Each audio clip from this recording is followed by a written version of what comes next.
Assalamualaikum warahmatullahi wabarakatuh. Salam Om Swastiastu, Namo Buddhaya. Salam kebajikan untuk kita semua. Salam Rahayu, salam lestari. Oke, perkenalkan nama saya Meraja Royan dari Prodi Manajemen Pendidikan Universitas Negeri Surabaya. Jadi di sini saya akan menjelaskan tahap-tahap kebijakan pendidikan. Yang pertama pastinya, jadi di tahap-tahap kebijakan pendidikan itu ada beberapa langkah. Yang pertama ada agenda setting, lalu yang kedua ada formulasi, lalu yang ketiga itu ada implementasi, yang terakhir evaluasi. Nah, kita masuk saja ke pembahasan yang pertama, yaitu agenda setting. Jadi di sini saya menggunakan tiga teori. Di tiga teori tersebut ada Mani Kanava, ada Anderson, ada William Hamilton. Oke, saya akan menjelaskan pengertian dasar tentang agenda setting dulu. Jadi agenda setting itu tahap awal dalam proses kebijakan. Fokusnya itu pada penentuan masalah. Nah, kita lihat dari punyanya Mani Kanava. Jadi punyanya Mani Kanava ini ada 4 indikator. Yang pertama event atau hal yang terlihat langsung di permukaan, kejadian yang baru terjadi dan sering menjadi sorotan. Lalu yang kedua ada pola perilaku. Jadi kejadian yang berulang bukan hanya sekali tapi sering terjadi. Lalu yang ketiga ada systemic struktur.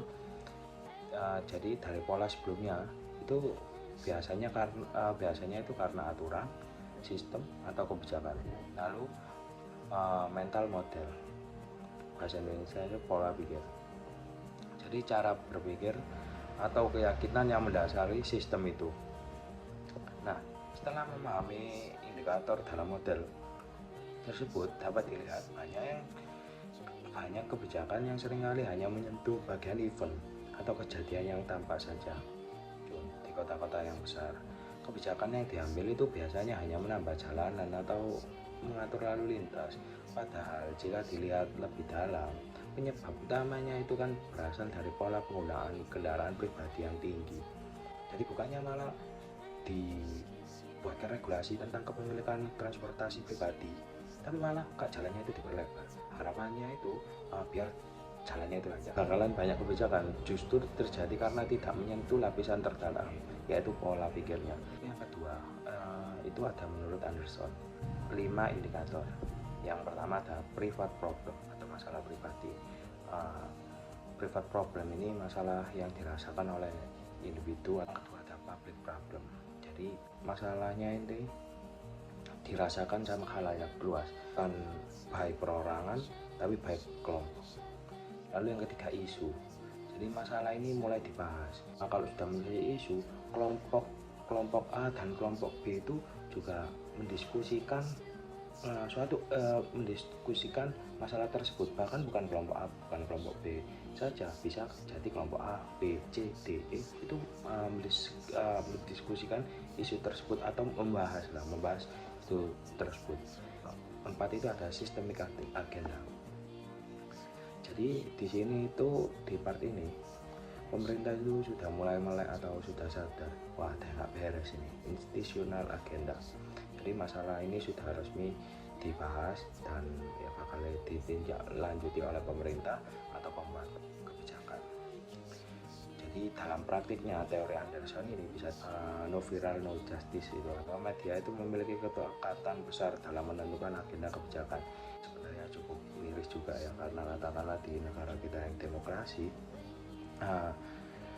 rakyatnya itu mendapatkan keadilan itu saat disorot saja. Dan selanjutnya yaitu menurut William Dunn.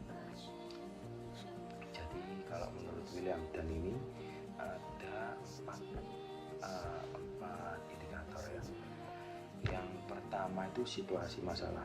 Jadi kondisi yang awal itu dirasa ada yang tidak beres tapi masih belum jelas.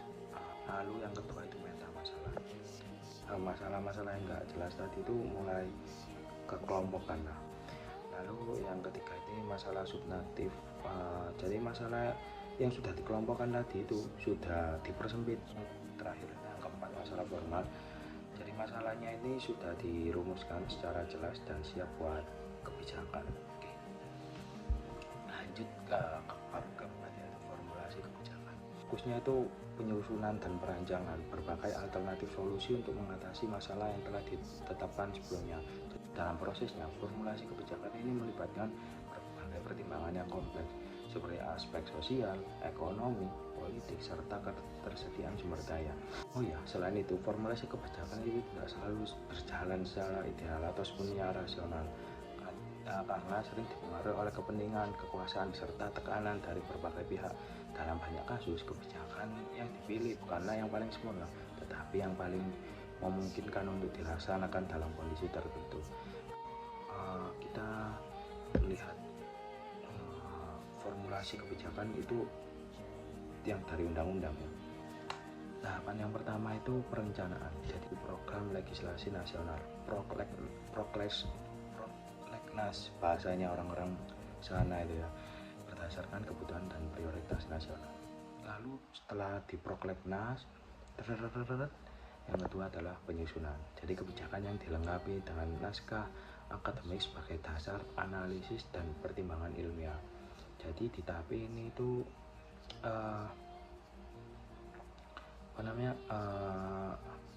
ya itulah, mulai menyusun rancangan kebijakan, gitu-gitulah pokoknya. Terus yang ketiga itu pembahasan. Nah, ya itulah pokoknya. Jadi di situ diskusi sama DPR sebagai yang mewakili suara kita, lalu presiden rembukan ini tuh paling terbaiknya itu gimana.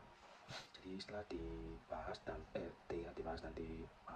disempurnakan, masuk ke dalam proses pengesahan. Jadi proses pengesahan ini penetapan rancangan kebijakan jadi undang-undang oleh presiden dan disetujui bersama, jadi kita ketok palu. Nah, sudah diketok palu, nanti ada tahap selanjutnya yaitu pengundangan. Jadi tahap ini itu ya, penyebarluasan kebijakan dalam lembaga negara akan memiliki kekuatan hukum dan dapat diterapkan. Nah, ya, dengan adanya pengaturan yang jelas dalam undang-undang tersebut, proses formulasi kebijakan menjadi lebih terarah dan memiliki dasar hukum yang kuat. Dalam praktiknya, setiap kebijakan yang berbentuk peraturan harus melalui tahapan tersebut agar dapat dipertanggungjawabkan secara hukum dan dapat diterapkan secara efektif di masyarakat. Ya, walaupun sudah diatur secara rinci, proses formulasi kebijakan tetap bersifat dinamis dalam pelaksananya. Ya, sering banget kan ya terjadi perbedaan pendapat atau kepentingan antara pihak yang terlibat, terutama pada tahap pembahasan. Hal ini menunjukkan bahwa formulasi kebijakan ini tidak hanya dipengaruhi oleh aturan formal, tetapi juga faktor politik dan sosial yang berkembang di masyarakat. Jadi katakanlah kalau secara bahasa kasarnya itu ya, di pembahasan ini rata-rata kayak oknum parpol yang tidak pro akan rakyat itu pastinya akan membawa kepentingan, entah itu kelompok atau entah itu kepentingan kelompok, entah itu kepentingan pribadi, entah itu kepentingan partai politik ya, atau kelompok tadi yang dititipkan sama orang yang bisa bersuara saat di pembahasan. Ya emang miris, tapi emang kayak gitu katanya. Yang kedua ini menurut Mustafa Dijaja ini, menurut Mustafa Dijaja ini ada tujuh tahapan lah, tujuh indikator. Jadi kalau dari Mustafa Dijaja itu, indikator yang pertama itu pengkajian persoalan. Nah, di sini tahap awal menurut Mustafa Dijaja itu dikaji, dipahami secara menyeluruh, ya kayak agenda setting tadi lah. Lalu yang kedua itu penentuan tujuan. Jadi kalau kita sudah, oh ini masalahnya, oke, kita akan tentukan masalah ini akan kita apakan ya, kayak gitu. Lalu kan pastinya ada banyak ya usulan, masalah ini diginikan, masalahnya diginikan, masalahnya diginikan. Nah, itu tuh nanti disusun terus dijadikan berbagai pilihan solusi. Lalu itu masuknya ke perumusan alternatif kebijakan yang tujuan tadi kan pasti banyak banget. Oh ini kalau tujuannya ini nanti gini, kalau tujuannya ini begini, nanti itu akan dikelompokkan, bukan dikelompokkan ya, iya ya, bisa dimasukkan dikelompokkan sesuai tujuan masing-masing. Jadi dari situ kalau kita sudah memiliki arah kan, ini kita bisa menggali solusinya. Katakanlah alternatif solusi paling gampang itu gimana ya, misal masalah A, oh solusi paling gampang itu digini-gini ini, masalah B itu digitu-gitu ya, kurang lebih gitu. Terus masuk ke penyusunan model. Jadi penyusunan model ini membuat gambaran atau rancangan kebijakan yang akan ditetapkan. Jadi gambarannya itu juga gambaran penyusunan model itu tadi yang dijadikan alternatif itu digambarkan. Kalau misalnya diterapkan kalau diterapkan dari kebijakan itu kurang lebih modelnya kayak gini. Nanti akan bakal dinilai berdasarkan kriteria yang akan menentukan ukuran untuk menentukan ukuran alternatif kebijakan. Untuk penilaiannya itu jadi nanti dimasukkan di penetapan kriteria. Jadi model-model tadi disusun, disusun nanti dihitungi mana yang paling efisien. Lalu yang ketujuh, perumusan rekomendasi. Nah, jadi di setelah tadi kan, yang penetapan kriteria itu katakanlah yang bagus itu yang kayak gimana, yang bagus itu gimana. Misalnya katakanlah kebijakan A, karena A ini digini-giniin, kriteria keberhasilannya itu ya digini-giniin gitu. Jadi nanti terus akhirnya setelah sudah dikelompokkan kriterianya buat penilaian, masuk ke dinilai. Jadi semua model alternatif kebijakan tadi itu disusun dan dinilai mana yang paling terbaik dan yang katakanlah bakal calon kebijakan. Lalu akhirnya yang terakhir yaitu perumusan rekomendasi. Jadi setelah dinilai ya, kan nanti akan tadi sudah ditentukan penetapan kriterianya, lalu ditetapkan nilainya. Jadi sesuai penetapan kriteria yang paling ideal itu nanti ini yang nilainya paling tinggi saat penilaian alternatif akan dimasukkan ke perumusan rekomendasi gitu. Nah, tapi dalam praktiknya pendekatan ini tuh membantu pembuat kebijakan untuk lebih berhati-hati dalam merancang kebijakan agar tidak menimbulkan masalah baru. Jadi sebuah keputusan itu harus mempertimbangkan dampak jangka panjang serta kesiapan sumber daya yang dimiliki. Hal yang jarang diketahui adalah bahwa banyak kebijakan gagal itu bukan karena idenya itu yang buruk, tapi karena tidak sesuai kondisinya ada di lapangan. Oleh karena itu, keseimbangan antara perencanaan dan realitas itu menjadi hal yang sangat penting dalam formulasi kebijakan. Jadi kalau membuat kebijakan nggak bisa yang radikal langsung cabut buang kali baru nggak bisa bos, harus pelan, sesuai kondisi yang nyata. Kalau misalnya masyarakatnya gini ya berarti ya kebijakannya sedikit gini gitu lah bro. Oke, masuk ke yang keempat itu formulasi kebijakan menurut William Elton.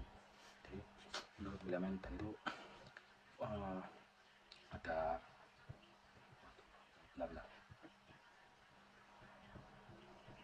ada 10 langkah, 10 indikator. Yang pertama itu menetapkan isu dulu, William dan menetapkan isu, lalu diidentifikasi dan menentukan masalah publik yang perlu diselesaikan. Lalu yang kedua itu membuat tim perumus, lalu yang ketiga itu proses prakebijakan, lalu yang keempat itu proses kebijakan pertama, lalu yang kelima itu rumusan draft 1, lalu yang keenam itu proses publik, lalu yang ketujuh proses draft 2, lalu yang ke-7 forum FGD khusus, yang ke-8 final, lalu yang ke-9 pengesahan kebijakan.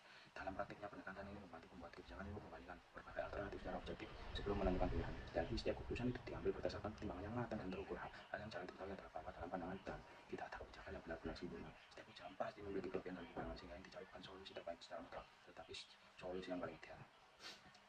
Nah, capek soalnya cukup ini apanya.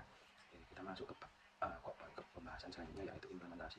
Jadi yang pertama tadi kan sudah nilai permasalahan, lalu yang kedua itu kita menentukan cara buat memecahkan ini atau dalam tanda lain itu kebijakan. Nah, yang ketiga ini yang pasti bagaimana cara kita menjalankan rencana kita dalam pemecahan masalah tersebut, itu namanya implementasi kebijakan. Nah, di implementasi kebijakan ini kita pakai 4 teori. Yang pertama Van Meter and Van Horn, lalu yang kedua itu Merrill Grenell, lalu yang ketiga itu George Edward Green, lalu yang keempat itu Mas Marian and Sebetir. Kita bahas yang pertama dulu, yaitu yang Van Meter and Van Horn, bukan ya Horn itu bahasa Indonesia. Oke, menurut Van Meter itu Van Meter dan Van Horn itu ada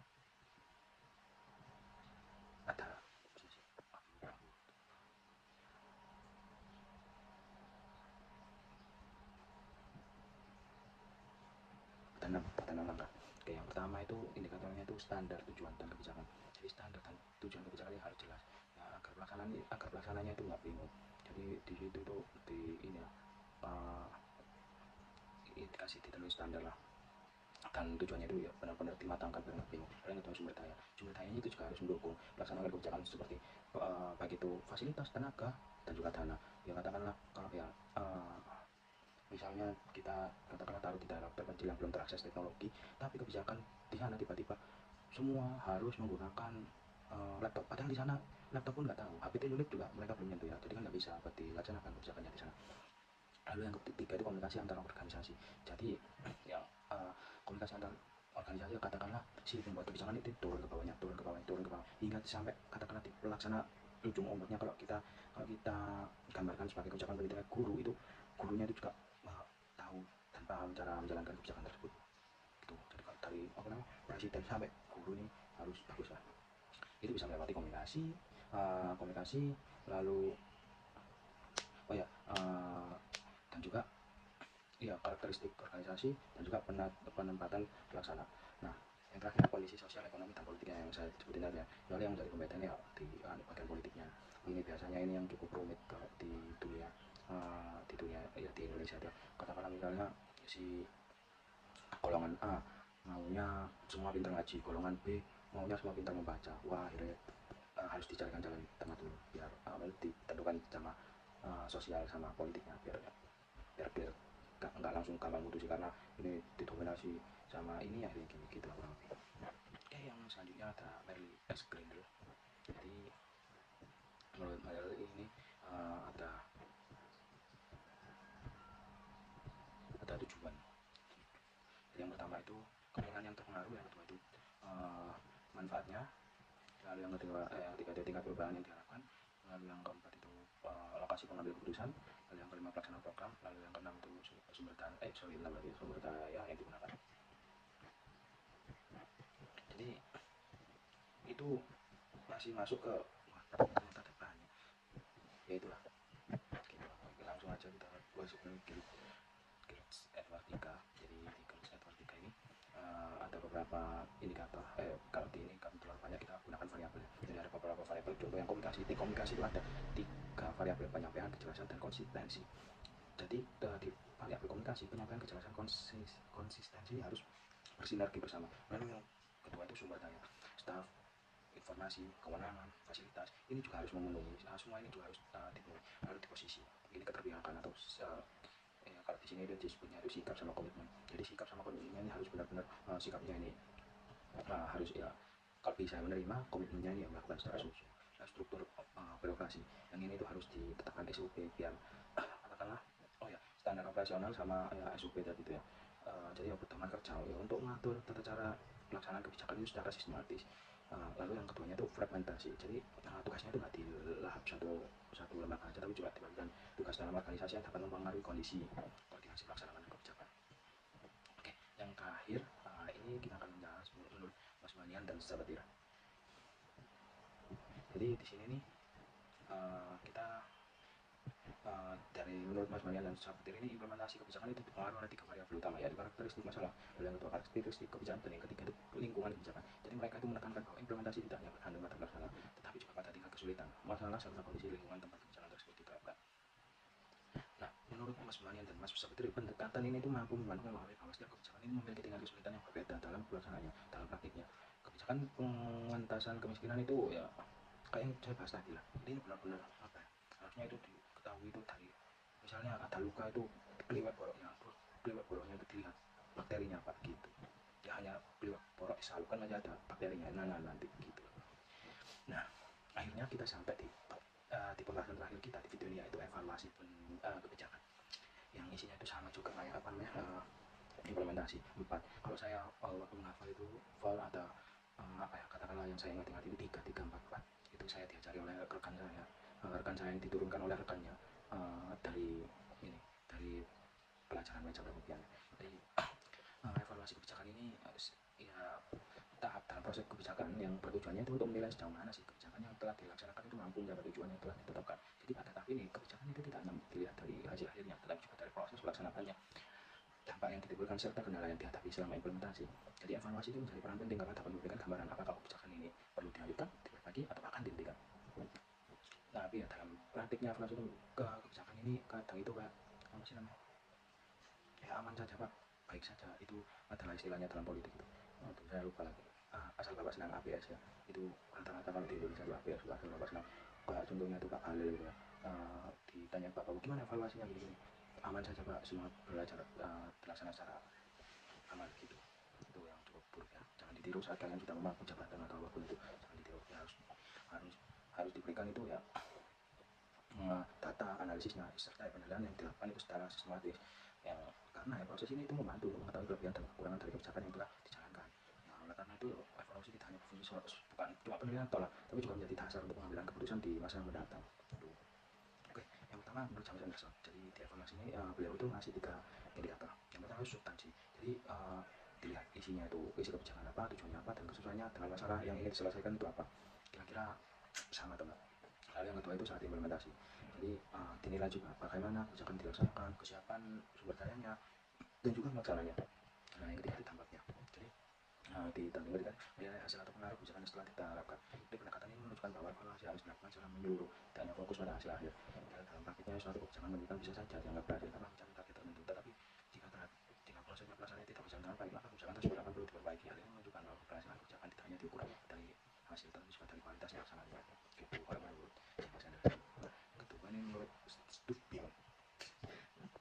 Kalau menurut Stubing itu ada 5 ya. Yang pertama konteks, input, proses, sama produk, sama outcome. Konteksnya itu harus ya latar belakangnya apa, kebutuhan itu apa, kebutuhannya itu apa, masalah yang menjadi dasar kebijakan itu apa, itu diuraikan. Lalu indikatornya terkait input. Jadi setelah itu semua itu dikaji alasannya diterapkan suatu kebijakan ini apa, apakah sesuai apa enggak. Dan proses. Terus yang ketiga itu proses. Yang ketiga menilai proses pelaksanaan kebijakan itu dapat berjalan nggak sesuai sama awal rencananya. Apakah meleset, apa lancar-lancar aja, gitu-gitu. Lalu yang keempat itu produk. Jadi harus dinilai langsung dari kebijakan setelah diterapkan itu. Lalu yang kelima itu outcome. Jadi dinilai juga dampak jangka panjang dari kebijakan terhadap masyarakat maupun sistem pendidikan. Model JIVO ini tidak hanya digunakan untuk menilai keberhasilan kebijakan, tetapi juga dapat digunakan sebagai alat untuk memperbaiki dan mengamalkan kebijakan secara berkelanjutan. Dengan melihat hingga tahap outcome, pembuat kebijakan itu dapat memahami dampak jangka panjang seringkali tidak terlihat dalam evaluasi biasa, sehingga kebijakan ini dapat disempurnakan agar lebih relevan dan bermanfaat di masa depan. Lalu yang selanjutnya ada stick. Nah, kalau stick ini ada 3 indikator yang utama ya. Yang pertama attendance, lalu yang kedua transcription, dan indikator outcome. Nah, di attendance ini itu buat menilai kondisi awal atau latar belakang sebelum kebijakan dilaksanakan. Jadinya itu apa sih latar belakang kebijakan ini muncul? Apakah buat kepentingan masyarakat atau buat kepentingan orang-orang penting? Lalu yang kedua itu transcription. Jadi dinilai proses pelaksanaan kebijakan berlangsung itu apakah baik atau buruk, atau biasa atau ternyata lancar-lancar saja gitu. Lalu yang terakhir itu outcome. Jadi setelah dinilai latar belakangnya, dinilai proses berjalannya, outcome ini juga harus dilihat juga ini buat menilai hasil atau dampak yang muncul itu. Jadi itu